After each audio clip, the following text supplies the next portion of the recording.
A 2,000-year-old harbor wall stands stronger than the concrete poured 50 years ago. This is the silent challenge of Roman concrete, a material that has defied time itself. Today, you will learn the chemical secret that makes this ancient substance outlast our modern world, a discovery that could reshape our cities and save our coastlines. How did a simple mix of volcanic ash and lime become a self-healing marvel? And why does our strongest cement fail where Roman piers prevail? What does it mean to build something truly meant to last forever?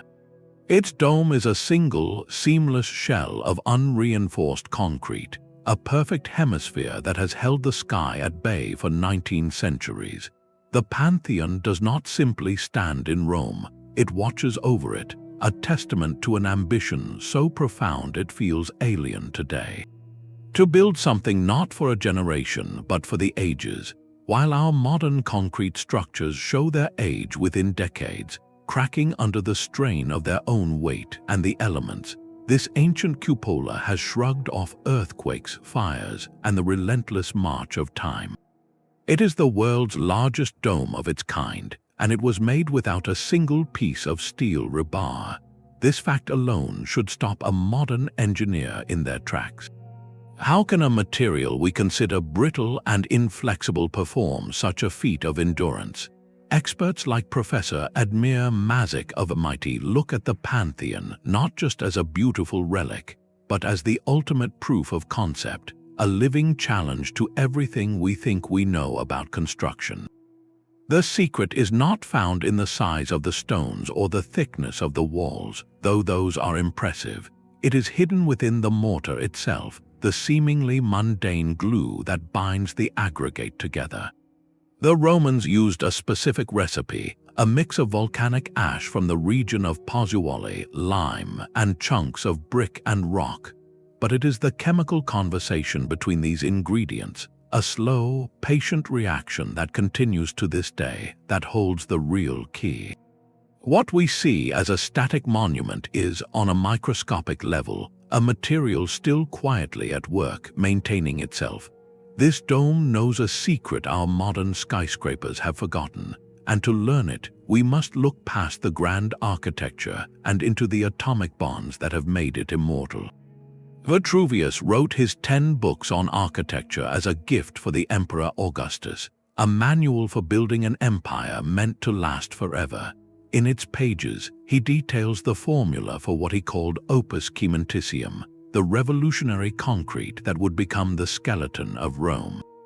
He instructs the builder to take quicklime, a caustic powder made by burning limestone, and combine it with a special sand. Not just any sand, but a volcanic ash from the hills of Pozzolanic, a material the Romans called pulvis puteolanus. To this, they added an aggregate of broken brick and rock, and then something crucial, something we would overlook, seawater.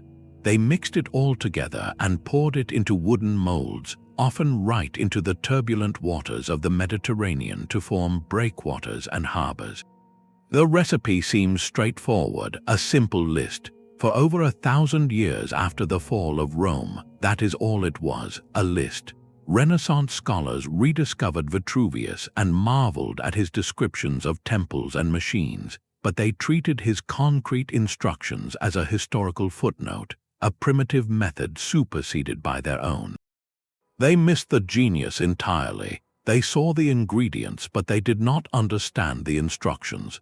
When modern engineers in the 19th and 20th centuries looked back, they made a critical, arrogant assumption. They believed Roman concrete was simply a weaker, less refined version of their own Portland cement. They saw the chunks of rock and assumed it was poorly mixed. They saw the unusual ash and dismissed it as a local substitute. The entire scientific establishment focused on making concrete that cured quickly and reached immense compressive strength within days, perfect for the rapid pace of modern construction. Roman concrete, by contrast, cured slowly and gained its legendary strength over decades, even centuries. To the modern mind, that was a flaw, not a feature. So the secret of Vitruvius sat in plain sight, misinterpreted. The recipe was never lost, it was simply not believed. We had the cookbook, but we were reading it in the wrong language, assuming the goal was a fast food meal when the Romans were teaching us how to make a stew that improves for a lifetime. The breakthrough would come only when we stopped assuming we knew better and started asking what chemical story those ancient ingredients were actually telling. The magic begins not with a formula, but with a fire.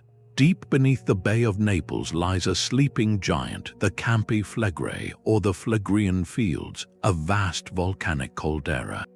Its eruptions, tens of thousands of years ago, did more than reshape the landscape. They baked the earth itself into a uniquely reactive powder. When the Romans discovered the ash from this specific region, they found a substance that behaved like no other sand. It was sharp, glassy, and possessed a hidden hunger. They called it pulvis Putiolanus, the dust of Puteoli, and its value was so immense that it spawned an entire industry. They established quarries, built shipping lanes across the Mediterranean, and transported this grey gold to construction sites from North Africa to the coast of Turkey. This was not a casual ingredient, it was the strategic cornerstone of an empire's infrastructure. So what made this particular ash so special? Modern geology provides the answer. The intense heat and specific mineral composition of the Campi Flegrae eruptions created a volcanic glass rich in aluminosilicates. To the naked eye, it was just fine dust. But on a microscopic level, it was a landscape of jagged, unstable particles, each one riddled with chemical bonds waiting to be broken and remade. When mixed with lime and water, something extraordinary began. The lime, or calcium hydroxide, is highly alkaline. This alkaline environment attacks the surface of the volcanic glass particles, dissolving them. But this dissolution is not an end, it is a beginning. The released silica and alumina ions immediately seek new partners, linking up with calcium and water molecules to form a family of tough, interlocking crystals known as calcium silicate hydrates and calcium aluminate hydrates. This is the Pozzolanic reaction, and here is the crucial difference from modern cement. In a Portland cement mix, this binding reaction is a sprint. It happens quickly, using up the available materials, and then it largely stops. The concrete sets, hardens, and from that moment forward, it is in a slow decline, susceptible to cracking from stress, water, and chemical attack.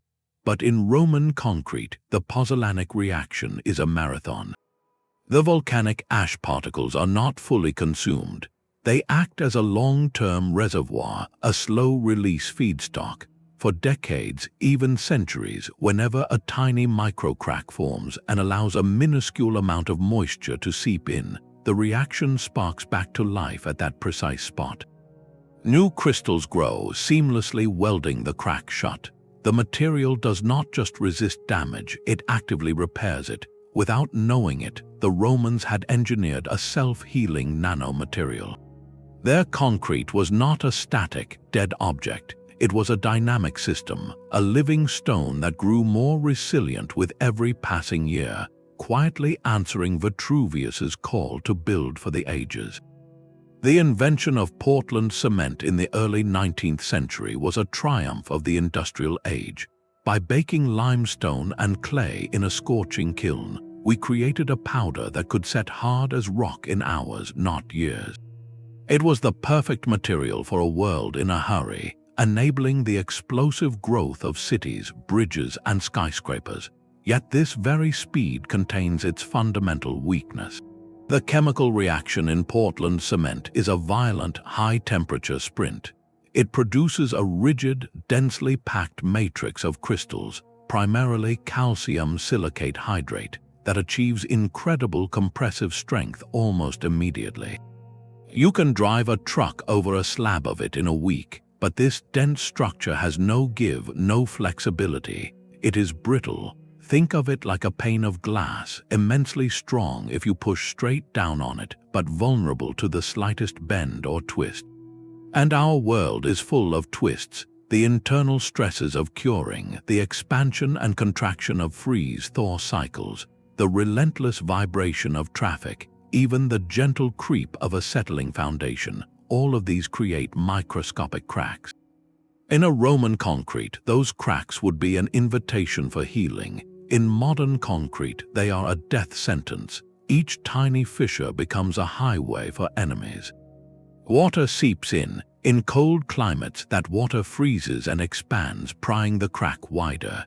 In coastal environments or on roads, chloride ions from seawater or de-icing salts ride the moisture inward until they reach the steel rebar buried within. The rebar rusts, and as rust forms, it expands with tremendous force, bursting the concrete from the inside out in a process called spalling. You have seen this, the crumbling, flaky surfaces on bridge pillars or parking garages. It is not old age, it is a predictable chemical failure. So we find ourselves in a constant, costly cycle of patch, repair, and replace, fighting a battle against the inherent nature of our own building material. The Roman philosophy was one of integration and patience, creating a material in dialogue with its environment. The modern philosophy was one of domination and speed, creating a material to defy its environment on our accelerated timeline. We chose immediate strength over enduring resilience, and for over a century that seemed like a fair trade. But the bill for that choice is now due, written in the crumbling infrastructure all around us, a silent testament to the fact that building fast and building forever are two very different ambitions. Those white specks scattered through Roman concrete were long dismissed as evidence of careless mixing. For over a century, modern materials science saw these lime clasts as flaws, the embarrassing fingerprints of an ancient and imprecise recipe.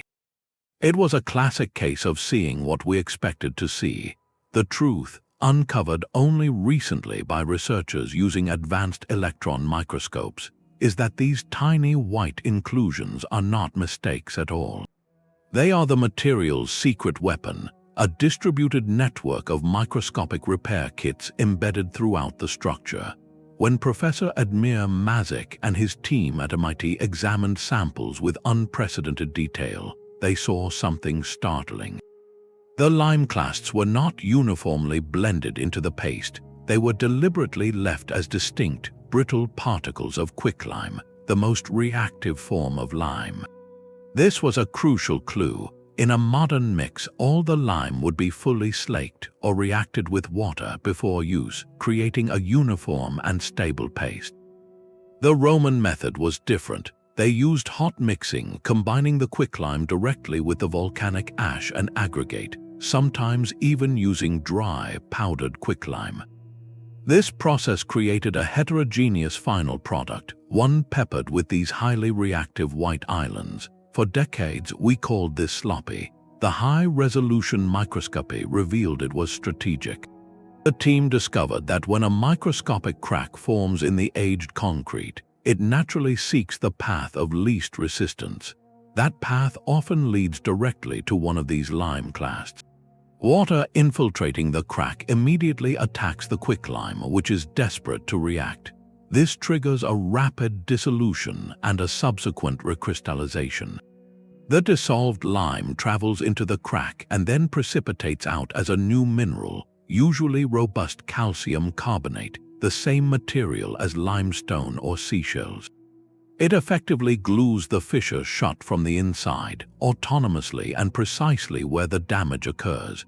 Think of it not as a static material, but as a material with an immune system. When it gets a cut, it sends healing agents directly to the wound. Modern concrete, by contrast, has no such reserve. Once it cracks, the crack is a permanent invitation for destructive forces. Water, salts, and chemicals flood in, and the material has no internal response. It simply waits for us to notice the damage and attempt an external patch, a repair that is always temporary and never perfectly bonded. The Roman approach created a living stone, one that could respond to injury.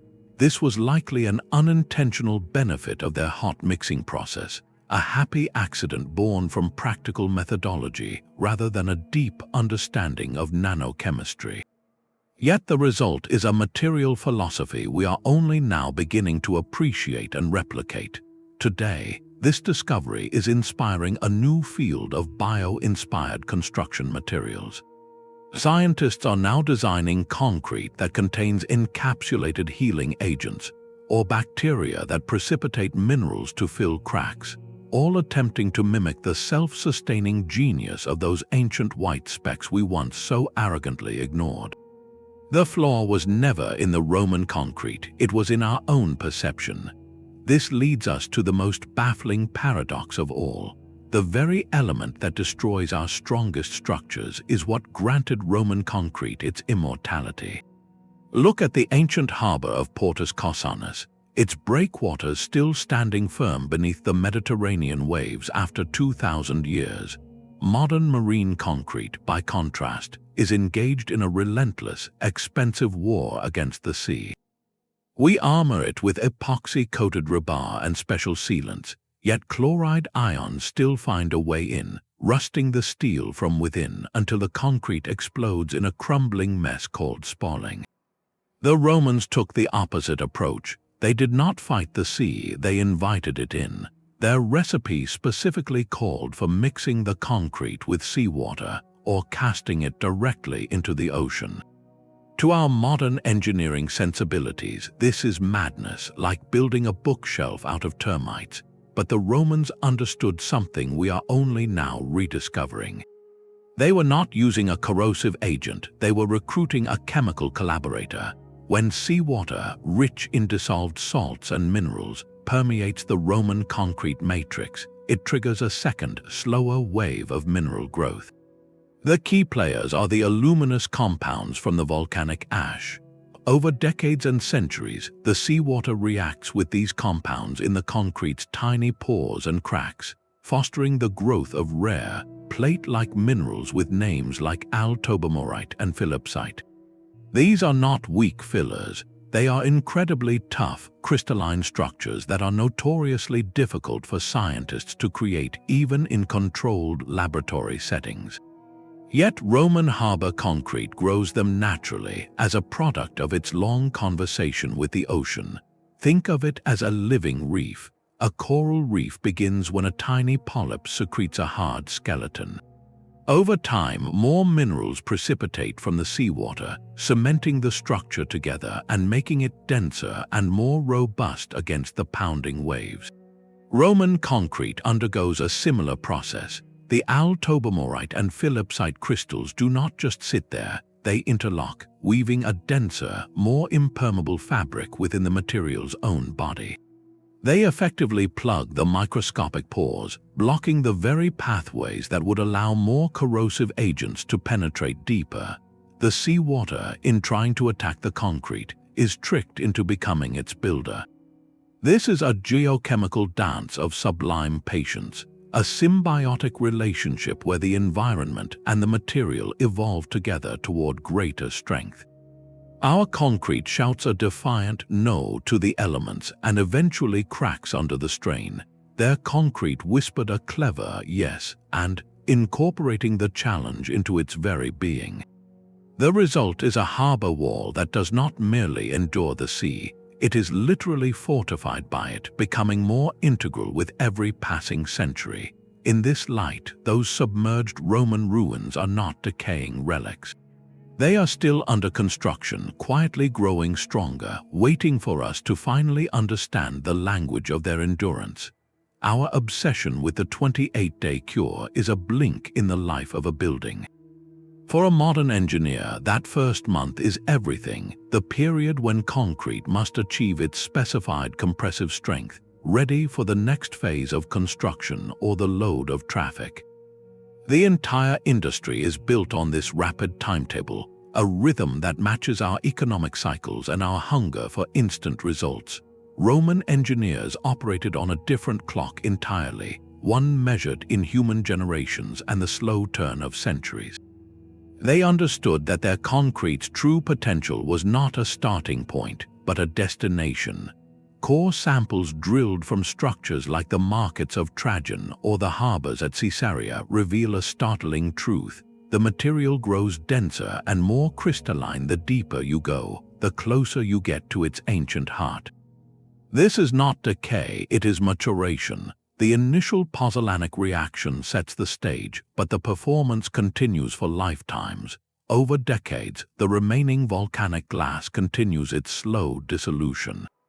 Water, even just atmospheric humidity, acts as a persistent catalyst, allowing new, incredibly stable minerals to form. Dense, plate-like crystals of stratlingite and complex calcium-aluminum silicate hydrates slowly weave themselves into the existing matrix. They fill the tiniest of pores, creating a labyrinthine structure that becomes increasingly impervious to water and chemical attack. Think of it as a stone that is perpetually knitting itself a tighter, stronger sweater from the inside out. The concrete poured by a Roman builder was not the final product he envisioned. It was the raw material he entrusted to the future. He was planting an acorn, knowing full well it would be his great-great-grandchildren who would rest in the shade of the oak. This required a breathtaking patience, a design philosophy that considered not just the immediate function of a structure, but its evolution over a timeline we can scarcely comprehend today. They built with the confidence that their work would grow more capable with each passing century, that the foundation laid today would be stronger for the next emperor, the next civilization. Portland cement, by tragic contrast, experiences its finest hour at that 28-day mark. The chemical phases that give it its initial strength, primarily a form of calcium silicate hydrate, are metastable. Over time, exposed to moisture and atmospheric carbon dioxide, they can break down and recrystallize into weaker, more soluble forms.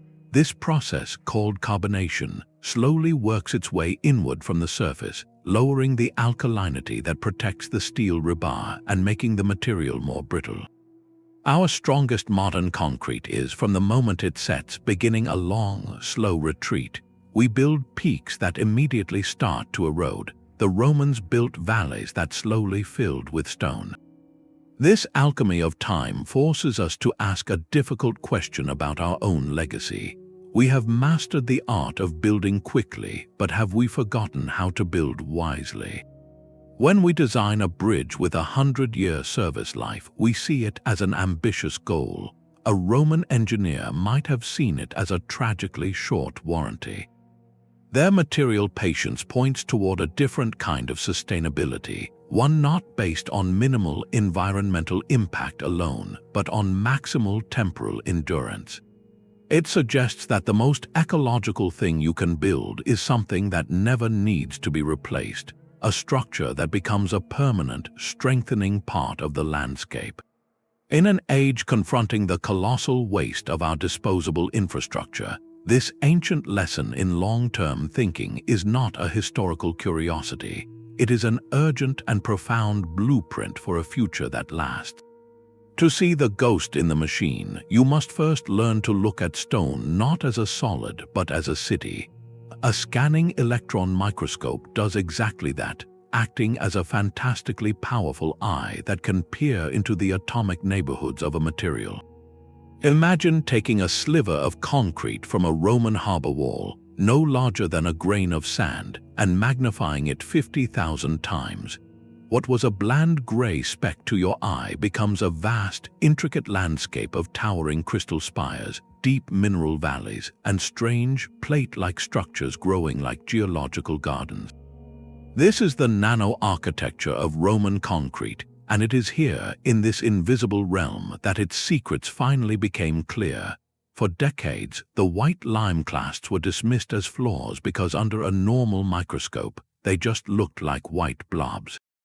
But under the scanning electron microscope, researchers could not only see their distinct, angular shapes, they could use an attached spectrometer to zap them with a beam of electrons and read the elemental signature they gave off. The map showed they were pure calcium, confirming they were unreacted quicklime, sitting like dormant chemical landmines throughout the material. More stunning were the images of the mortar surrounding the volcanic ash and brick aggregate. In modern concrete, this boundary zone is often a weak point, a site of micro-cracks where failure begins. In the Roman samples, the microscope revealed something else entirely, a dense, interlocking region where the mortar and the aggregate were fused together by a slow-growing forest of crystals. It was not a boundary at all, it was a seamless transition, a testament to the slow, pervasive Pozzolanic reaction that had knitted everything into one coherent whole over centuries. This was not poor mixing, it was perfect integration on a scale we had never before been able to witness. The process is a form of high-tech forensics. Scientists like Dr. Marie Jackson of the University of Utah travel to ancient sites, not with shovels but with diamond-tipped coring drills. They extract slender cylinders of concrete, careful records of their depth and orientation. Back in the lab, these cores are sliced into wafer-thin sections and placed in the vacuum chamber of the scanning electron microscope. A focused beam of electrons scans across the surface, and by reading how those electrons interact with the atoms in the sample, the instrument builds a staggeringly detailed topographical and chemical map. X-ray diffraction then identifies the specific crystalline minerals present, like finding the fingerprints of al-tobermorite or philipsite. Raman spectroscopy uses laser light to probe molecular vibrations, revealing the bonds between atoms. Together, these techniques translate the silent, stony language of the ruins into a modern scientific narrative. The stunning images they produce are more than just pretty pictures, they are archaeological maps of resilience. Each crystal of al-tobermorite, growing in the saltwater-saturated pores, is a data point in a 2,000-year-long experiment. Each dense interfacial zone is a record of patience. The ghosts in this machine are not spirits, but these very formations, whispering a story of chemical conversations that began when the mortar was wet and continue to this day. For the first time, we are not just admiring Roman concrete, we are holding its diary, written in a crystalline script we have only just learned how to read. The process begins with a dangerous gamble, a thermal shock that modern builders would instinctively avoid. In a Roman construction yard, workers would not start with a gentle, pre-mixed lime putty. Instead, they began with quicklime, a powder made by roasting limestone in a searing kiln. This calcium oxide is fiercely reactive, capable of blistering skin and releasing intense heat when it meets water. The Roman technique, now called hot mixing, involved combining this volatile quicklime directly with the volcanic ash and aggregate, sometimes even adding it in its dry, powdered form. The result was not a smooth, uniform paste. It was a churning, hissing, exothermic reaction, a cauldron of chemistry that must have seemed more like alchemy than construction. Why would they choose such a difficult and hazardous method? The MIT team led by Professor Magic asked this very question, and their simulations revealed a masterstroke of practical engineering. This violent process does more than just combine materials, it engineers a specific, beneficial flaw. The intense, localized heat and rapid reactions create a heterogeneous mix, one with distinct regions of different composition. Crucially, it traps tiny, brittle nodules of unreacted quicklime throughout the matrix. These are the infamous lime clasts, the white specks once mistaken for carelessness. The hot mixing process ensures they are not blended away, but are instead perfectly distributed, like a network of microscopic chemical batteries waiting to be activated. Think of it like making a chocolate chip cookie. If you melt the chocolate completely into the dough, you get a uniform brownie. But if you fold in solid chunks, you create pockets of pure chocolate that stay distinct, ready to melt in your mouth later. The Romans were doing something similar, but on a nano-scale, with a material designed to melt only when the structure was under threat. The risk of working with such a reactive mix was real, but the long-term benefit was a material with a built-in repair system. Modern concrete production seeks perfect homogeneity, a consistent product from one batch to the next.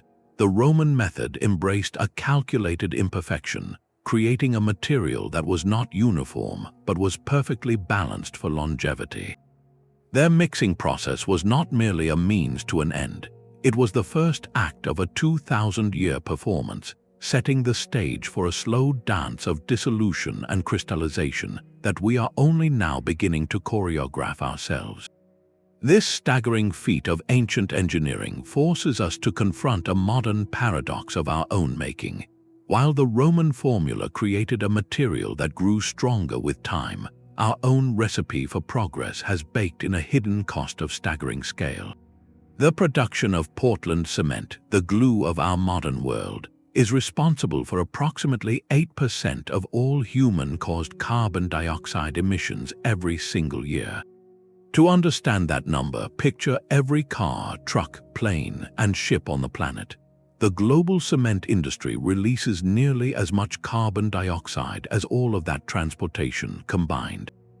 The culprit is the foundational process itself. To make Portland cement, we must bake limestone and clay in colossal rotary kilns, superheating them to around 1,450 degrees Celsius. That requires an immense and continuous burn of fossil fuels, typically coal or natural gas, but the chemical reaction itself is also a carbon emitter. When limestone, which is calcium carbonate, is heated, it breaks down into quicklime, releasing its stored carbon dioxide directly into the atmosphere. For every ton of cement produced, nearly a ton of carbon dioxide is released. We have built our civilization on a material that actively contributes to its own potential undoing. The pursuit of Roman concrete wisdom, therefore, shifts from a fascinating historical puzzle to an urgent environmental imperative. Their method offers a glimpse of a different path. The Roman recipe did not require this extreme pyroprocessing. They used quicklime, yes, but in smaller quantities relative to the total mix, and they leveraged the reactive power of volcanic ash to do much of the structural work. The ash itself required no kiln, only the geological furnace of a volcano that had already done its work millennia ago. This points directly toward a modern solution, a circular economy for construction. Today, we have mountains of industrial byproducts that share chemical similarities with that Roman volcanic ash. Fly ash, a fine powder collected from the smokestacks of coal-fired power plants, and ground granulated blast furnace slag, a byproduct of steelmaking, are both pozzolanic materials. Currently, these are often treated as waste, stored in ponds or landfills, but if we use them as the Romans used pulvis putiolanus, they become valuable ingredients, not waste. A concrete formulated with high volumes of these substitutes can require significantly less Portland cement, sometimes cutting the clinker content by half or more. This directly slashes the carbon emissions from both the fuel burn and the limestone decomposition. The ancient recipe becomes a blueprint for a sustainable future, transforming the waste streams of one industry into the building blocks of another. It is a powerful form of alchemy, turning the byproducts of our fossil fuel age into a material that can help us build our way out of it. The goal is not to copy the Roman mix exactly, but to embrace its underlying principle, to seek strength not from pure, energy-intensive refinement, but from smart synergy with what the world already provides. The self-healing concrete inspired by those lime clasts, if mass-produced using these industrial byproducts, could lead to infrastructures that not only last for centuries with minimal repair, but that also lock away carbon in their very matrix. Imagine a seawall that protects a city from rising seas, built from the reclaimed waste of the industries that contributed to those rising seas in the first place.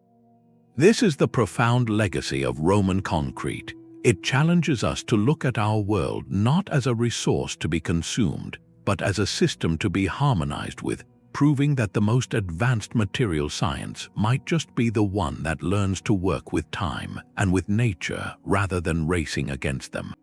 But the genius of Roman concrete did not end with its reactive paste. A master sculptor does not choose just any stone, and a Roman builder did not use just any rubble. They understood that the strength of the whole depended on the character of its parts, on a deliberate and thoughtful selection of aggregate. This was the skeleton within the flesh, and they chose it with the eye of a geologist and the foresight of an engineer. They favored heavy, durable materials, but not uniform ones.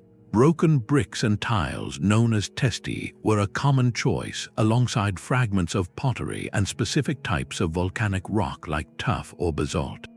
These were not simply dumped into the mix. They were carefully graded by size, from fist-sized chunks down to coarse gravel, creating a densely packed, interlocking skeleton within the mortar. This practice, called grading, minimized the empty spaces that the binding paste would have to fill, resulting in a denser, stronger final product. But the selection went far beyond mere physical packing. It was a profound lesson in compatibility.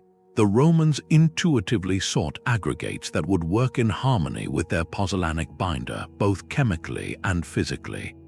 The rough, porous surfaces of broken brick and volcanic rock were not a defect, they were a design feature.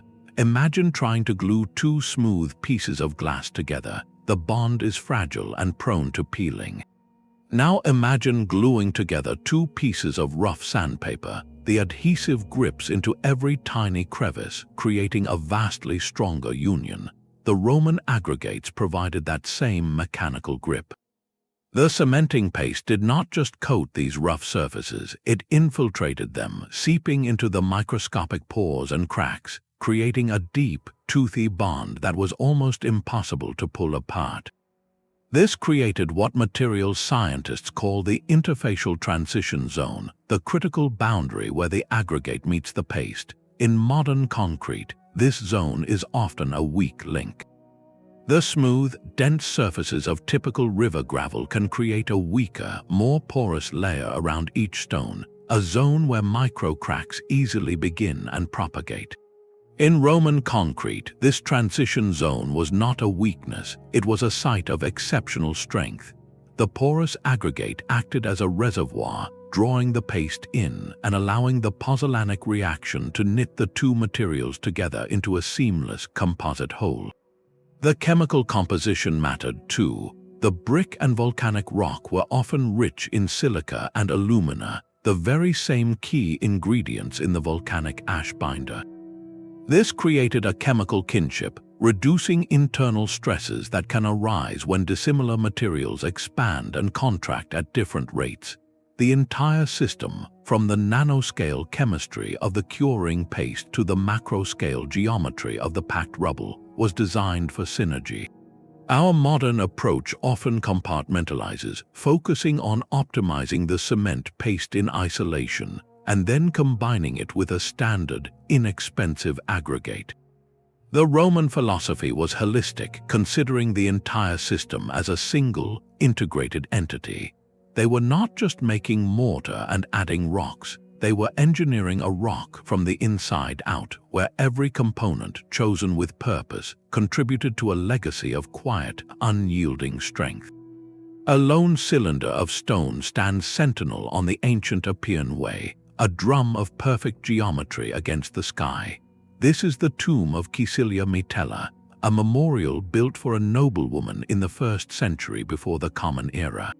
For 2,000 years, it has been utterly exposed, a bare concrete face offered to the relentless elements, to scorching sun, driving rain, biting wind, and in more recent centuries, the acidic breath of modern pollution. It has no sheltering facade of marble left to protect it, no roof to shield its crown, and yet its concrete heart does not crumble. Where a modern structure left so naked would be a textbook case of degradation, this monument presents a mystery of preservation. Its surface is not raw and crumbling, but bears a smooth, almost waxy patina, a skin that has hardened with age. This is not decay, it is a transformation, a final layer of armor forged by time itself. Scientific analysis reveals the secret of this skin. Over centuries, the surface of the Roman concrete has engaged in a slow dialogue with the atmosphere. Carbon dioxide in the air has diffused into the outermost layer of the material, where it reacts with the calcium-rich compounds in the mortar. This reaction precipitates a tough, continuous crust of calcite, the same mineral that forms natural limestone and marble. This calcite crust is incredibly dense and chemically stable. It acts as a self-generated sealant, a natural barrier that protects the reactive volcanic ash and lime within from further atmospheric attack. It passivates the surface, meaning it renders it inert and far more resistant to the very forces that created it. Modern concrete experiences the opposite fate. When atmospheric carbon dioxide penetrates its surface, a process called carbonation, it lowers the alkalinity of the material. This loss of alkalinity is catastrophic, as it strips away the protective chemical environment that keeps the embedded steel rebar from rusting. Once the rebar begins to corrode, the concrete spalls and scales from the inside out, a self-destructive process that accelerates with each passing year. The tomb of Caecilia Metella demonstrates a different principle entirely, one of beneficial integration. The monument does not fight its environment, it recruits it. The wind and the rain and the very air become participants in an endless finishing process, contributing to the growth of a shield that the original builders never applied. This is another form of self-preservation, a geochemical symbiosis where the material uses the passage of time and the elements to complete its own defense system. Where we see weathering as an enemy to be resisted with coatings and sealants, the Roman concrete recipe engineered a material that welcomes exposure as the final stage of its curing. The tomb stands not as a ruin being worn away, but as a lesson in becoming. It shows us that a truly resilient material does not merely endure its environment, it learns from it, and in learning, builds a partnership that makes it stronger with every century that passes. Steel rebar is the hidden Achilles heel of our modern world. It is the reason our grandest concrete structures come with an invisible expiration date, a countdown set by the first drop of water that reaches the metal within. The Romans faced no such countdown because they never invited the enemy inside the walls. Their concrete marvels, from the soaring arches of aqueducts to the vast canopy of the Pantheon, were built without a single ounce of steel reinforcement. This was not a technological shortcoming, it was a profound design choice born from a complete understanding of their material's true nature. They did not try to make concrete behave like steel, they shaped it to do what it did best, bear immense weight in pure compression. An arch is the perfect expression of this philosophy. Each stone, or in this case, each section of concrete, is pressed firmly against its neighbor by the weight above, the forces flowing smoothly downward along the curve into the supporting piers. The entire structure is in a state of squeeze, not stretch. Roman concrete, with its dense, interlocking crystalline matrix, excels under this kind of relentless, crushing pressure. It actually grows stronger under a constant load, as the slow Pozzolanic reactions continue to knit the material more tightly together. Where they needed to span a space, they did not lay a flat slab of concrete that would sag and pull apart at the bottom, a tension that concrete resists poorly. They built a vault or a dome, shapes that naturally translate downward forces into compressive ones. This required a genius for geometry and an intimate trust in the material.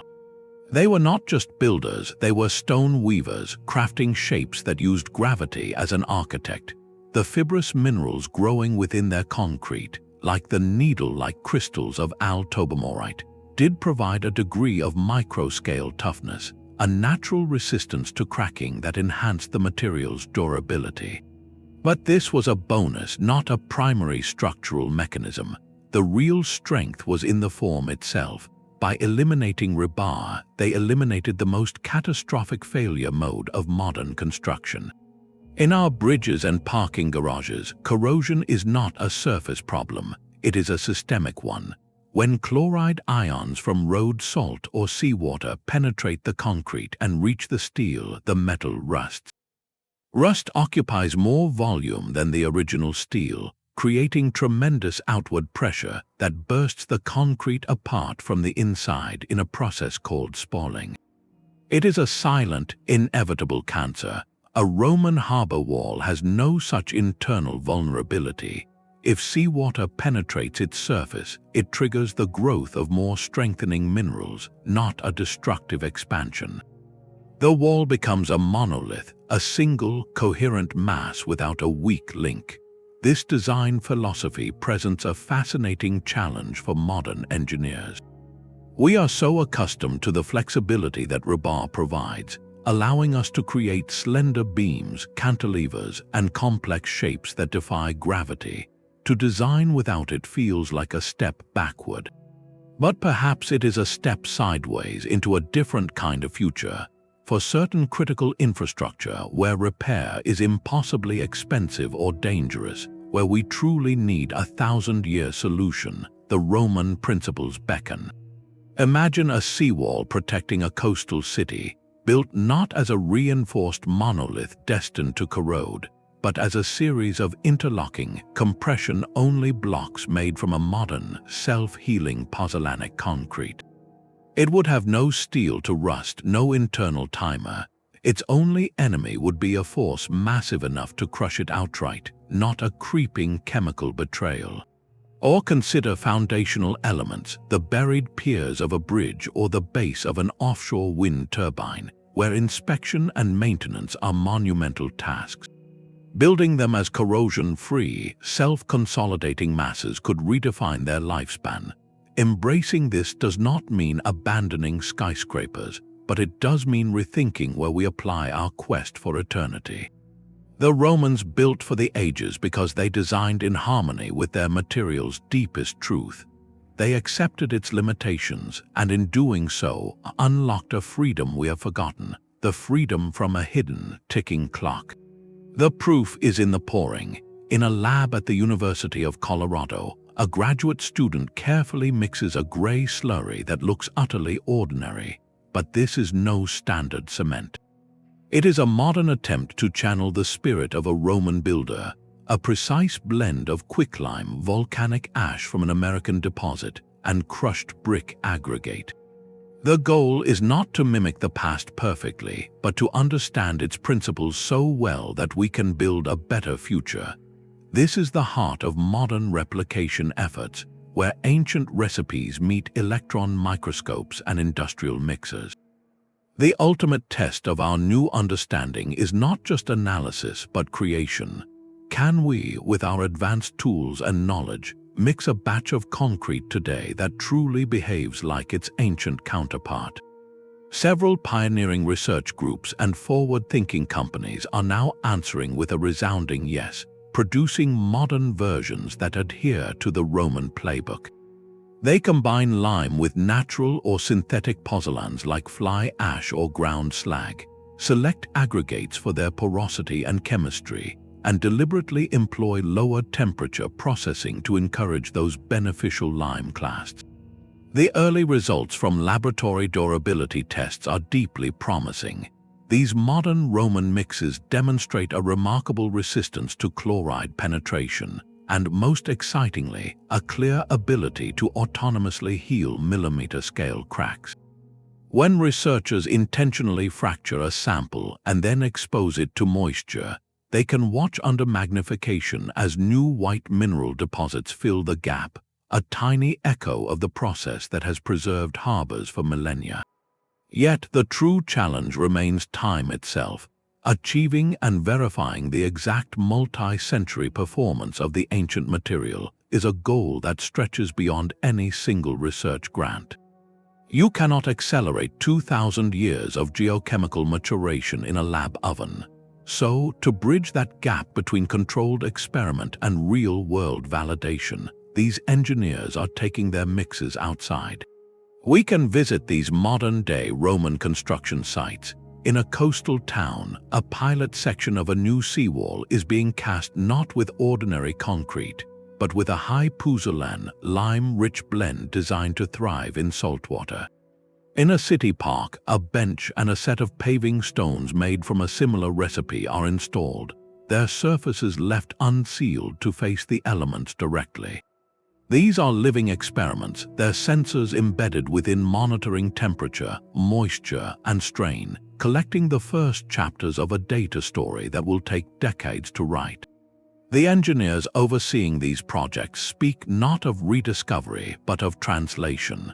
They are blending the ancient wisdom of material synergy with the non-negotiable demands of contemporary quality control and building codes. They must ensure every batch has consistent strength and workability, something a Roman foreman judged by eye and feel. This practical application does more than test a material, it proves a philosophy. It demonstrates that the past is not a static relic to be admired from a distance, but a deep and viable wellspring of solutions for our most pressing modern challenges. Each of these pilot structures, from the humble bench to the critical seawall, is a statement. It says that longevity is a choice we can still make, that building with time rather than against it is an innovation whose time has come again. A Roman harbor built 2,000 years ago never sent an invoice for repairs. This is the quiet, unspoken math at the heart of their engineering, a calculation of cost that unfolds not over fiscal quarters but over centuries. The most common pushback against building with this ancient wisdom today is a simple one: upfront expense. It seems logical that a modern concrete, optimized for speed and low initial material cost, would be the cheaper choice. But this logic is tragically short-sighted, a snapshot mistaken for the whole film. It fails to account for the total cost of ownership, the relentless financial drip of maintenance, the sudden budgetary shock of major repairs, and the monumental price tag of complete replacement. When you shift your accounting timeline from decades to millennia, the entire economic argument flips on its head. Think of it like buying a pair of boots. You could purchase a cheap, flimsy pair for a low price. They will fall apart in a single season, forcing you to buy another pair and another year after year. Or you could invest in a meticulously crafted, resolvable pair built to last for decades. The initial price is higher, but the cost per year of service is dramatically lower, and you are freed from the constant cycle of replacement. Our infrastructure is stuck buying the cheap boots over and over, and we call it savings. A life cycle cost analysis makes this brutally clear. For a modern reinforced concrete bridge, the initial construction is just the first line item. Within 25 to 50 years, it will require expensive coating repairs to protect the steel. Not long after, chloride-induced corrosion will likely necessitate jackhammering away damaged concrete, sandblasting the rusted rebar, and applying a new concrete patch, a process that costs millions and disrupts traffic for months. After about 100 years, if not sooner, the entire structure may need to be replaced at a cost that dwarfs the original build. Now, consider a seawall or a bridge foundation built with a self-healing, pozzolanic concrete devoid of corrosion-prone steel. Its initial cost might be 10 or 20% higher, but then, for the next 500 years, its maintenance ledger could be nearly blank. No emergency repairs from spalling concrete. No catastrophic failures from hidden rust. Its major expense was paid in full on the day it was poured, in the form of better materials and more thoughtful design. This transforms durability from an engineering luxury into a powerful economic asset. It is the difference between a liability that drains resources from future generations and an heirloom that preserves them. For public infrastructure, this shift in perspective is not just smart engineering, it is a profound fiscal responsibility. We are stewards of taxpayer money and guardians of public safety. Building a dam that must be decommissioned and rebuilt every century is a multi-generational financial burden. Building one that could safely endure for a millennium is an investment that pays dividends for untold grandchildren. The Romans, without spreadsheets or economic models, understood this intuitively. They built aqueducts and roads that served as the economic arteries of an empire for centuries, requiring little more than clearing debris from their channels. Their low-maintenance legacy was a strategic advantage, freeing resources for other pursuits. Our modern accounting, focused on immediate capital costs and short political cycles, blinds us to this long game. We optimize for the ribbon-cutting ceremony, not for the silent, enduring service that follows. To embrace Roman-inspired concrete is to make a conscious choice to externalize less cost to the future. It is to pay more today so that our children and their children's children will not be saddled with our crumbling debts of concrete and rust. In the end, the most expensive structure you can build is the one that does not last. The Roman recipe traveled farther than any single legion. In the damp chill of Britannia, the steaming baths of Aquisules rose from the ground, their waterproof concrete tanks defying the local water table. Over 2,000 miles away, under the relentless sun of Judea, King Herod's grand harbor at Caesarea Maritima was being cast directly into the Mediterranean Sea. These structures, separated by a continent and a culture, share a silent kinship in their mortar. The concrete that binds them is not merely similar, it is philosophically identical, born from the same core understanding of materials and purpose. This consistency across an empire spanning 3 continents is not a happy accident. It is the signature of history's first truly systematic engineering core, the unsung architects of Rome's endurance. The legions did more than conquer territory, they standardized it, and their most powerful tool was not the sword but the trowel. Military engineers, known as architecti, moved with the armies. These were not just soldiers who could build a siege ramp, they were highly trained professionals, literate in both Latin and the universal language of geometry and mechanics. They carried with them a body of approved practices, a set of engineering principles that were as vital to holding the empire as the roads they paved. When a new province was secured, these engineers were the first to lay out camps, fortifications, and most importantly, the infrastructure of integration, the aqueducts, bridges, and public baths that were the hallmarks of Roman civilization. They served as the living repositories and disseminators of concrete technology. The recipe was not a guarded secret whispered in workshops. It was an open-source standard, a set of proven ratios and methods documented in manuals like those of Vitruvius and Frontinus, and more crucially, passed down through a hands-on tradition of apprenticeship within the legions themselves. This system allowed for brilliant local adaptation. An architectus in Britain might not have access to the perfect volcanic ash of Pozzolanic, but he understood the Pozzolanic principle. He would seek out local alternatives like crushed ceramic tile or certain types of heated earth that could provide the necessary reactive silica. The core logic remained constant: find a material that would engage in that slow, strengthening chemical dialogue with lime. This created a resilient technological ecosystem, not a fragile, single-source monopoly. The result was an infrastructural network built to a common standard of durability. A merchant traveling from Antioch to Lyon could trust that the bridges would hold, the aqueducts would flow, and the harbor walls would shelter his ship, because they were all built with the same underlying philosophy of permanence. This shared material language physically bound the empire together, facilitating not just trade and troop movements, but a shared experience of Roman stability and order. Contrast this with our modern landscape. Today's construction industry is a mosaic of proprietary products, competing cement brands, and fragmented standards that can vary from one county to the next. While building codes provide essential safety floors, they do not mandate a philosophy of millennium-long service life. A developer choosing materials is often caught between short-term budget constraints and long-term performance, a conflict the Roman system, driven by state imperatives of control and legacy, was designed to avoid. Their engineers answered to a vision of empire that measured time in centuries, not quarterly reports. This transmission of knowledge ensured that the ambition for longevity was not confined to the capital.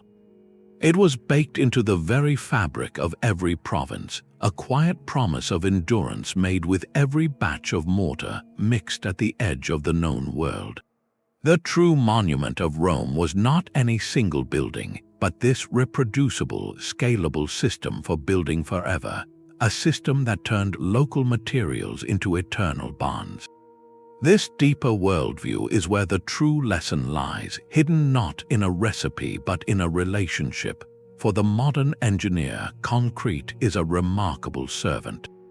We command it with exacting specifications, demanding a certain strength by day 28, a precise slump for workability, a uniform color and consistency.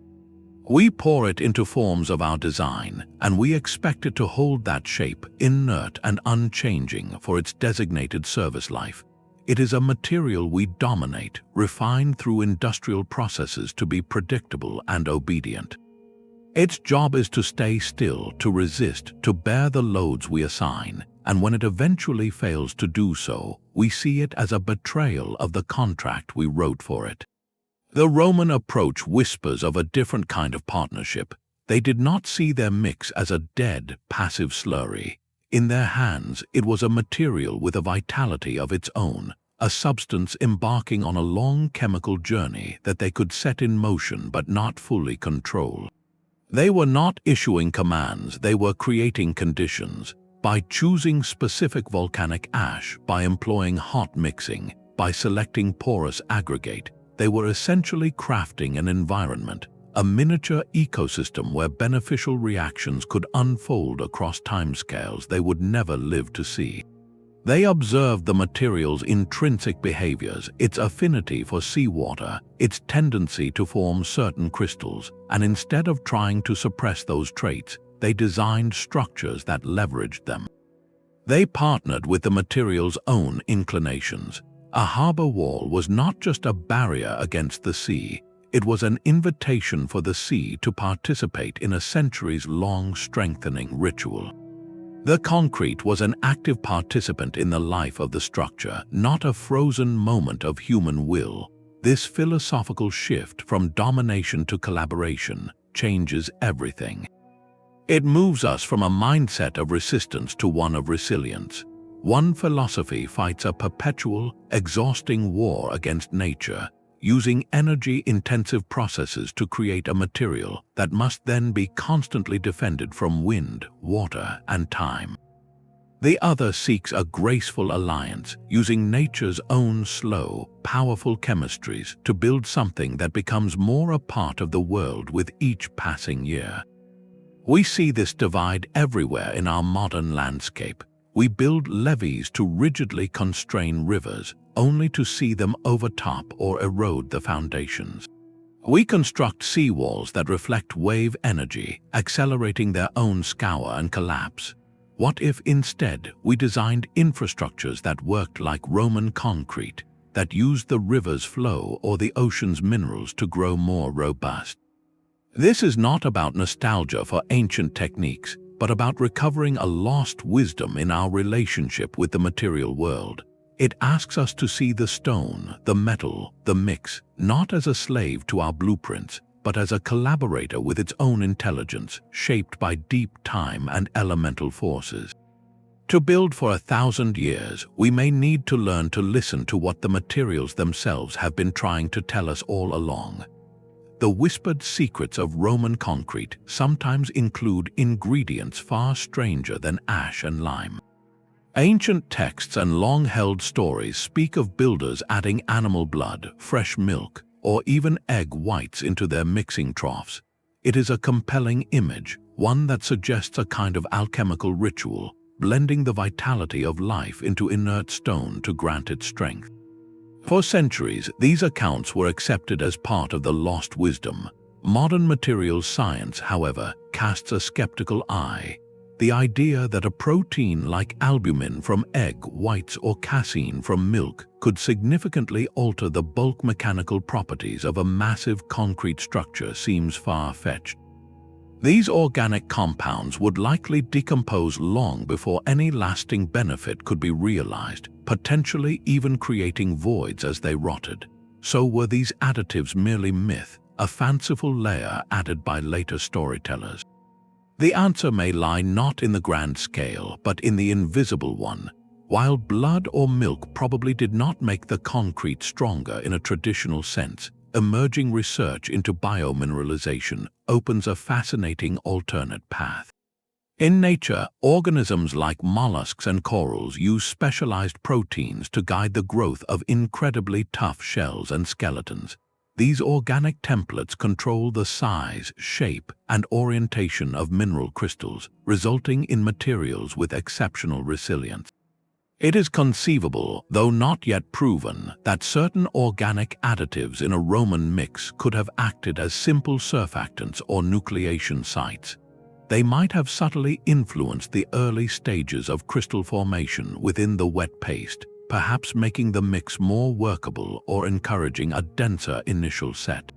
This would not be magic, but a form of primitive nano-engineering, a tweak to the process rather than a transformation of the final product. The more likely truth is that these stories, whether apocryphal or based on isolated experiments, highlight something profound about the Roman builders' mindset. They were relentless empiricists. If a local tradition claimed that adding whey made the mortar stick better, they might well have tried it. Their approach was a vast, centuries-long campaign of trial and error, where any observable improvement, however minor or poorly understood, was incorporated into practice. This intuitive grasp that material properties could be modified with unconventional additives is a direct precursor to our modern world of chemical admixtures. Today, we routinely use complex synthetic polymers to make concrete flow better, set faster, or resist freeze-thaw cycles. The Roman who might have poured in a bucket of milk was working toward the same goal, manipulating the behavior of his material with the tools he had. These organic legends, then, are less about a secret recipe and more about a signature attitude. They reflect a culture unafraid to experiment, to blend craft with curiosity, and to listen to the material itself for clues on how to make it serve their eternal ambitions. Even if the blood and eggs are myth, the ingenuity they symbolize is etched into every surviving wall. The echoes of this ancient wisdom resonate far beyond the Mediterranean. While Rome perfected the art of concrete on an imperial scale, they were not the only civilization to unlock the secret of stone that grows. In the rose-red city of Petra, the Nabateans carved their empire from cliffs, but they also built to collect a far more precious resource, water. Their vast, plaster-lined cisterns, designed to capture every rare drop of rain in the desert, were made with a lime plaster mixed with crushed volcanic scoria. This additive, a natural pozzolan, created a remarkably waterproof seal that has endured for over 2 millennia. Across the ocean, in the jungles of Mesoamerica, Mayan builders incorporated volcanic ash, known as tierra de tepetate, into the lime plasters of their temples and reservoirs. These materials exhibit a similar chemistry, a slow-setting, durable bond born from the reaction between lime and reactive aluminosilicate ash. These parallel discoveries are profound.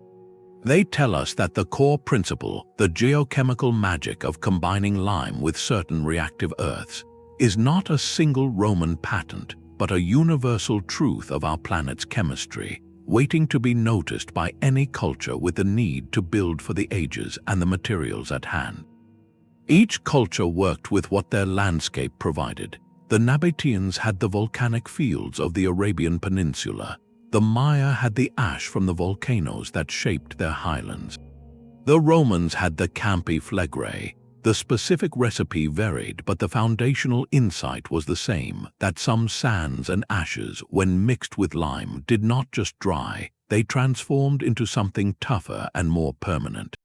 This was not transmitted knowledge, but independent innovation, a repeated meeting of human ingenuity with the same silent rules of chemistry and physics. So why did Rome's version become the backbone of an empire, while the knowledge in Petra or the Yucatan remained a localized craft? The answer lies in system and scale. Rome had the legions, the standardized engineering corps, the trade networks to ship volcanic ash across seas, and the bureaucratic will to implement a common standard from Britain to Syria. Their concrete technology was not just a building method, it was a tool of political and economic integration, replicated with relentless consistency. The Nabatean and Mayan applications, though brilliant, served more immediate, localized needs, brilliant solutions to specific environmental challenges like water storage in a desert or plaster that could withstand tropical downpours. This global perspective shifts the narrative. It shows that durable, low-carbon construction is not a futuristic fantasy we must invent from scratch. It is a forgotten past with multiple blueprints. Our ancestors, from the deserts of Jordan to the rainforests of Guatemala, repeatedly found ways to make structures that collaborated with their environment, using local, often waste-stream materials to create longevity. They did not have life cycle cost analyses, but they understood survival. A cistern that leaked meant thirst. A temple plaster that eroded meant the anger of the gods. Their material solutions emerged from necessity, refined through generations of observation. For us today, this is liberating. It means the path to a more resilient built environment is not a single, monolithic technology, but a flexible principle. The universal lesson is to look at our own local landscapes, our own industrial byproducts, our own regional challenges, and ask, what reactive resources do we have? What forgotten partnerships between material and environment can we rediscover? The Roman formula is a powerful guide, but it is just one verse in a much older, global song about building in harmony with the earth, a song whose chorus we are finally learning to hear again. A laboratory can afford patience, a city cannot wait. This is the core tension between ancient wisdom and modern necessity. The gap between a carefully crafted sample the size of a teacup and the roaring, continuous pour needed for a skyscraper's foundation or a mile of highway. The Roman recipe, in its pure, slow-curing form, is a material of profound deliberation. It gains strength over years, not hours. It does not flow easily through modern concrete pumps, which require a specific, creamy consistency to push slurry through hundreds of feet of pipe. A modern construction site operates on a clock measured in minutes. Delays are astronomically expensive. The concrete truck arrives, the crew is ready, the reinforcing cage is set. The material must be workable. It must set within a predictable window to allow forms to be stripped and the next floor to be built, and it must achieve enough early strength to support its own weight and construction loads almost immediately. The original Roman concrete, left to its own devices, fails every one of these practical demands. Its glorious, centuries-long cure is a schedule breaker. So the question is not whether we will pour pure Roman concrete for the next dam or bridge. The real, gritty challenge is how to smuggle its immortality into the bloodstream of our existing industry. Scientists and forward-thinking engineers are now approaching this not as a wholesale replacement, but as a strategic hybridization. They are asking, what if we treat the Roman principles not as a finished product, but as a powerful additive, a vitamin for our existing concrete? Imagine a dual-phase material. The bulk of the mix is a modern, high-performance concrete engineered for rapid early strength and perfect pumpability, meeting all the brutal logistical demands of a contemporary build. But embedded within this matrix are millions of tiny, engineered particles that carry the ancient logic. These could be capsules of quicklime designed to rupture only when a crack forms, releasing a healing agent exactly where it's needed. Or, more simply, the mix could include a high percentage of modern pozzolans like fly ash or slag, not just as filler, but as a deliberately reactive component that continues to strengthen the material long after the initial set. This approach is less about recreating the past and more about inoculating the future. It allows us to keep the speed and efficiency that built our world, while grafting onto it the resilience to keep that world standing. The goal is a material that passes all the modern tests on day 28, but whose internal chemistry is quietly shifting toward a Roman timescale, building in a latent capacity for self-preservation that activates over decades. This shift is already beginning at the margins. Some precast concrete manufacturers are experimenting with mixes high in supplementary cementitious materials for specific applications where long-term durability is worth a slight trade-off in early strength, like sewer pipes or marine pilings. The research is pushing further toward smart concretes with embedded sensors that can detect cracks and trigger a healing response, or materials that use bacteria to precipitate calcite, a biological echo of the Roman lime clast mechanism. Scaling this up means convincing an entire ecosystem.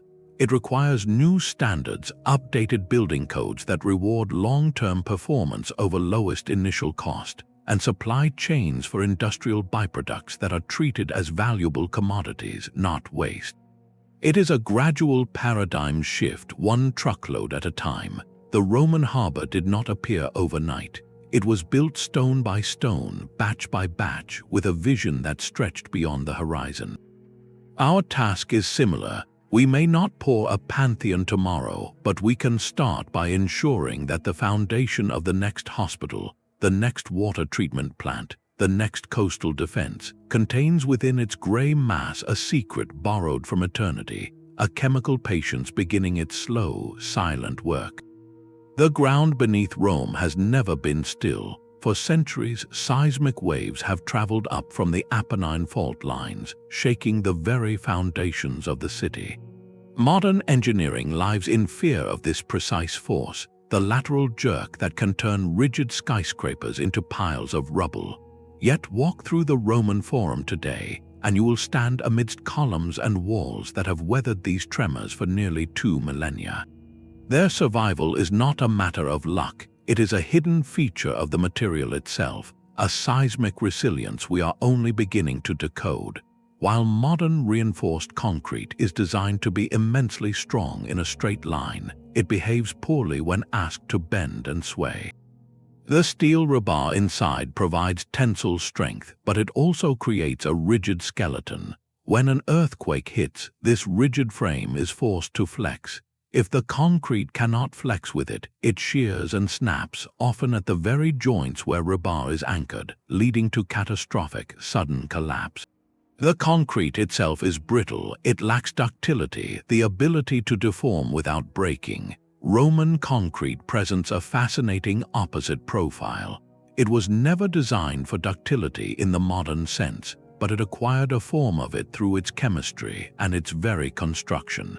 Without steel rebar, there were no internal stress concentrations, no points where a rigid metal bar could act as a lever to pry the stone apart. When seismic energy hit a Roman wall or dome, the force was distributed through the entire monolithic mass. The structure could undergo what engineers call a rocking motion, settling and shifting as a unified block, rather than fracturing along predetermined lines of weakness. But the real genius lies in the nano-scale, the dense, interlocking matrix of crystals woven together by centuries of pozzolanic reaction is not a single, brittle solid. It is more like a tough, fibrous mat. Under extreme stress, it can develop a network of hairline microcracks. In modern concrete, these microcracks are the beginning of the end, inviting water and accelerating decay. In Roman concrete, they are a temporary pressure release valve. Each tiny fissure exposes unreacted volcanic ash and those ubiquitous lime clasts to moisture, triggering an immediate healing response. New minerals precipitate, welding the crack shut, often making the local area slightly denser than it was before. This means the material can absorb and dissipate seismic energy through the creation of micro-damage, and then autonomously repair that damage before it can propagate. It is a built-in damping system. You can see potential evidence of this on structures like the markets of Trajan. Careful examination reveals sections where masonry has shifted slightly, yet the concrete fabric itself shows no signs of catastrophic rupture. It suggests the material accommodated the movement, settled into a new equilibrium, and simply continued its long cure. This points toward a revolutionary idea for earthquake-prone regions today. Instead of designing ever more complex and expensive steel frames to brace a brittle material against forces, could we design the material itself to gracefully absorb and negate those forces? Could we create a concrete that treats an earthquake not as a destructive event, but as a temporary disturbance in its long-term chemical life? The seismic resilience of Roman concrete suggests the answer is yes, that true safety might come not from fighting nature's violence with greater human rigidity, but from learning the ancient art of flexible endurance. The Romans saw beauty in a material that told its own story. While they often clad their grandest monuments in gleaming marble or intricate stucco, they were just as comfortable leaving the raw concrete itself exposed to the sky. This was not a sign of incompletion or austerity, but a profound acceptance of a material's natural life. The slow weathering, the gentle darkening from rain, the soft bloom of mineral deposits, these were not flaws to be scrubbed away. They were the patina of time, a visual record of the building's conversation with the world, and it was valued. A concrete surface that developed a tough, waxy crust of calcite was not decaying, it was achieving its final, mature form. The stains from water runoff or the subtle color variations from embedded aggregates were seen as evidence of character, of a structure earning its place in the landscape through lived experience. This aesthetic stands in stark contrast to our modern obsession with the eternally new. We design buildings as perfect, static objects, and we wage a constant, costly war to keep them that way. When a contemporary facade stains or discolors, we see it as a failure, a problem to be solved with aggressive chemical cleaners or, all too often, complete replacement of the cladding. Our ideal is a frozen moment, a building that looks exactly on its 30th anniversary as it did on its opening day. This is a fight against physics, chemistry, and time itself, and it is a fight we are destined to lose, pouring resources into maintaining an illusion. The Roman view offers a different philosophy, one where beauty is not a state of perfection, but a process of becoming. It suggests that the most sustainable facade is one that is designed to age gracefully, where the natural cycles of weathering are incorporated into the aesthetic vision from the very beginning. Imagine a modern building whose concrete shell is formulated not just for strength, but for the specific hues and textures it will develop as it reacts to local rain and air. The evolving surface becomes a living calendar, marking decades with a dignified, earned beauty rather than a slow decline into shabbiness. This shift requires a deeper cultural change, a move away from seeing age as degradation and toward understanding it as enrichment. It asks architects and the public alike to find value in evidence of a building's journey, to see the story in the stone. In a world grappling with the waste of disposable construction, this ancient appreciation for patina points toward a more honest and resilient architecture. It is a reminder that true durability is not just about resisting time, but about forming a partnership with it, allowing a structure to grow not just stronger, but more beautiful with every passing year. The white specks in Roman concrete were nature's first, rough draft of a programmable material. Today, that ancient trick is evolving into a formal science, one where materials are not just mixed, but designed with intent from the molecular level up. We are entering the frontier of engineered living materials and smart geopolymers, substances that take the principle of active resilience and push it into a realm the Romans could never have envisioned. Imagine a concrete that does more than just passively heal a crack after it forms. Imagine a material that senses the crack developing, dispatches a healing agent with precision, and then sends a signal to a maintenance crew that the repair is complete. This is not science fiction. It is the direct legacy of that 2,000-year-old harbor wall, inspiring a new generation of scientists to build with biology and code. Researchers are now creating polymers and geopolymers with embedded networks of microcapsules. These tiny vessels, thinner than a human hair, are filled with a liquid healing agent, like a resin or a special mineral precursor.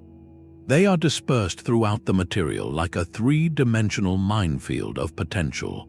When a crack propagates through the concrete, it ruptures these capsules along its path. The healing agent spills out, is drawn by capillary action into the fissure, and then hardens, gluing the crack shut from the inside out. It is a direct, sophisticated echo of the Roman lime-classed mechanism, but one where the timing and chemistry are precisely controlled by human design. Even more astonishing is the work with bacteria. Scientists are embedding dormant bacterial spores, along with a food source like calcium lactate, directly into the concrete mix. These spores can lie dormant for decades, waiting. When a crack forms and water seeps in, it wakes the bacteria. As they metabolize their food, they produce limestone or calcite as a byproduct. This calcite gradually fills the crack, performing a biological version of the mineral growth seen in Roman seawater concrete. The material literally grows new stone to repair itself, using living organisms as microscopic, on-site construction crews. The next step is intelligence. The ultimate goal is a material that is not only self-healing, but self-aware. This involves embedding networks of microsensors or carbon-based fibers that can detect strain, temperature, and moisture changes. These sensors act as a nervous system for the structure, providing real-time data on its health. In advanced concepts, this data could trigger specific responses, not just a generic healing event. A sensor detecting excess chloride ions from seawater might trigger the release of a corrosion-inhibiting agent. A sensor noting a dangerous stress concentration might activate a polymer that changes viscosity to redistribute the load. We are moving from materials that simply endure to materials that actively manage their own well-being. This is the profound shift the Roman example invites. They showed us that longevity comes from a dynamic partnership between material and environment. We are now learning to design that partnership with foresight and precision, to write the rules of the conversation in advance. The Roman builder used the chaotic chemistry of a volcano. The modern materials scientist uses the ordered logic of DNA, polymer chains, and sensor networks.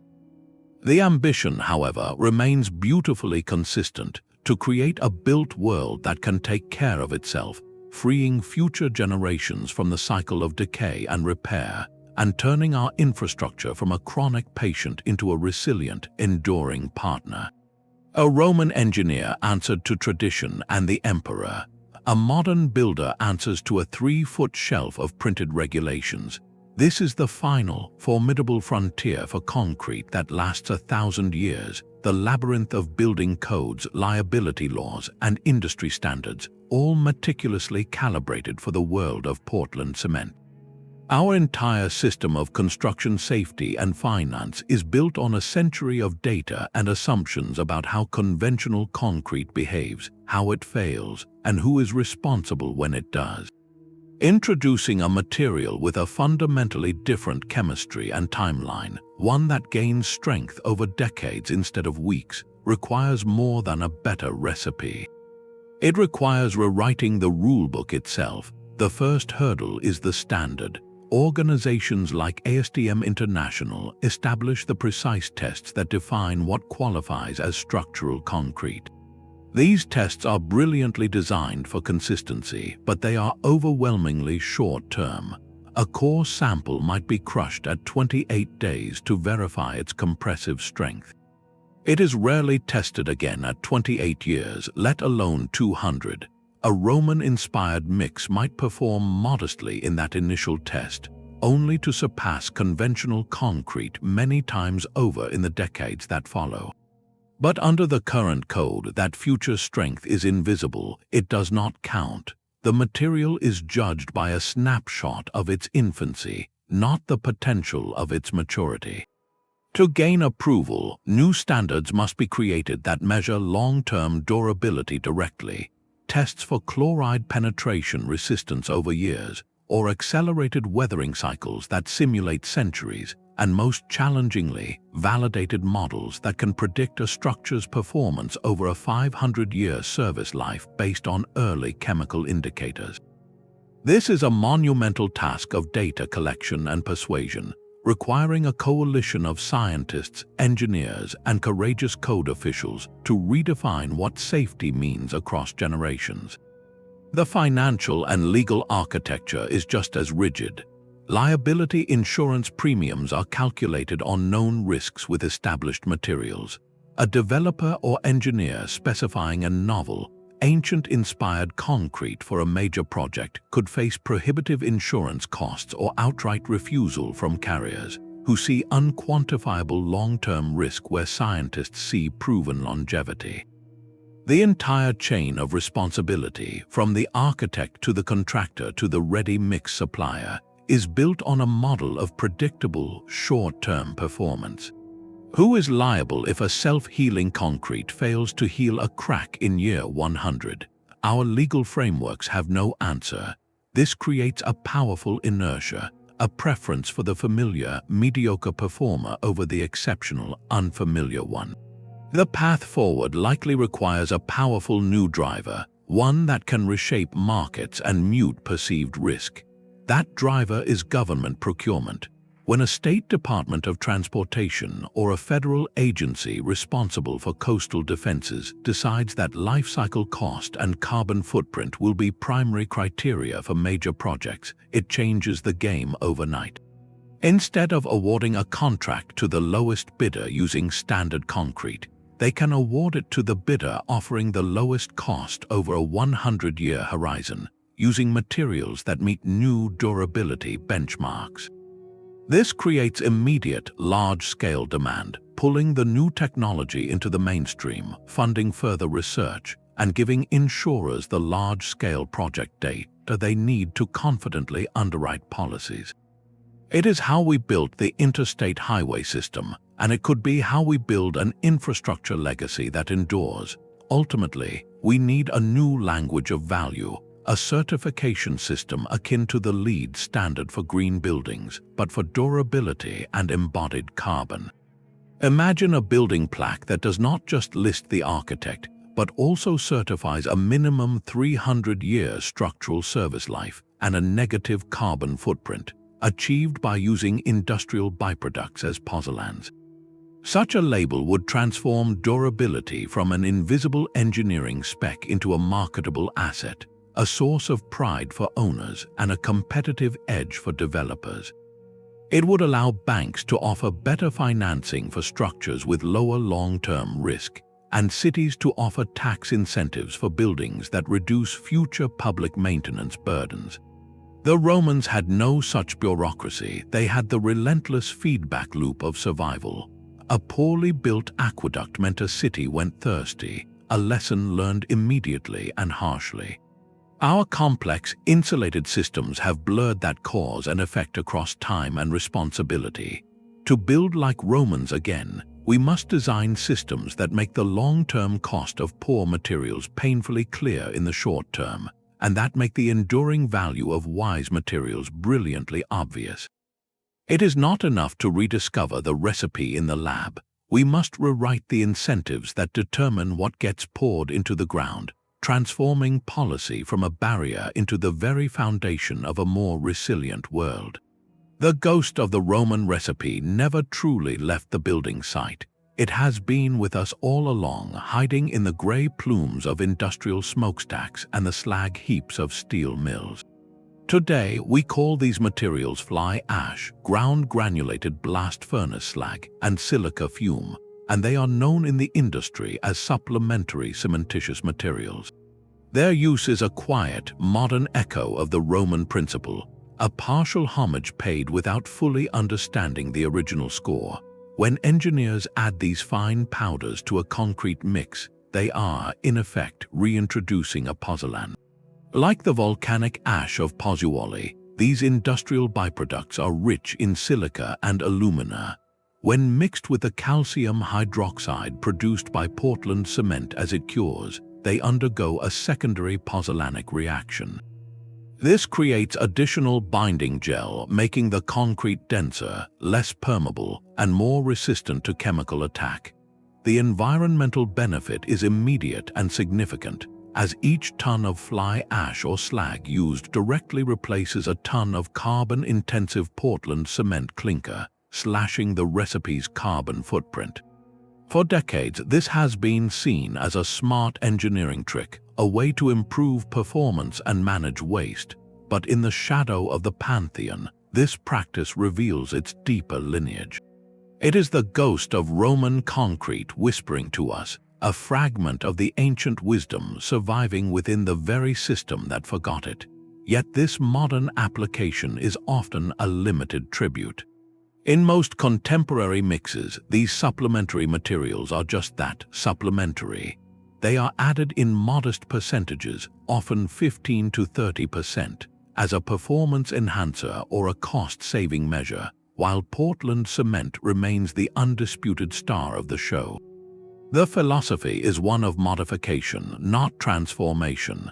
The goal is still a material that achieves most of its strength within 28 days, not one designed to gain strength for 28 centuries. And while they improve durability, these modern pozzolans alone do not replicate the full, dynamic system of the Roman mix. They lack the deliberate, distributed network of reactive lime clasts that enable autonomous crack healing. They are not typically paired with a hot mixing process that engineers beneficial heterogeneity. Their use is an improvement, but it is not yet a revolution. It is as if we found a single page from Vitruvius's manual and have been faithfully following that one instruction, while missing the entire chapter on building for eternity. The true lesson lies not in using these materials as an additive, but in making them the cornerstone of a new material paradigm. What if we flipped the formula entirely? Imagine a concrete where fly ash or slag constitutes 60, 70, or even 80% of the binder, with Portland cement reduced to a minor activator, a spark to start the long-term reaction. This would not be a slight tweak, it would be a philosophical homecoming, a return to the Roman model where the pozzolan does the majority of the structural work over a geologic timeframe. Such high-volume pozzolan mixes already exist in niche applications, demonstrating exceptional long-term durability and resistance to seawater, but they are the exception, not the rule. To embrace them fully is to finally learn the complete lesson of the past. It means valuing slow strength over fast profit, designing for the life cycle of a civilization rather than the term of a bond. It means seeing industrial waste not as a problem to be landfilled, but as the sacred volcanic ash of our age, the raw material for a second, more sustainable concrete empire. The legacy of Roman concrete is in plain sight, not buried in ruins but piled in silos next to power plants. We have been whispering with the ghost for a century. The next step is to sit down and have a full conversation, to let that ancient voice guide us toward a future where our buildings are not just constructed, but cultivated, growing more resilient with every passing year, just as the Romans intended.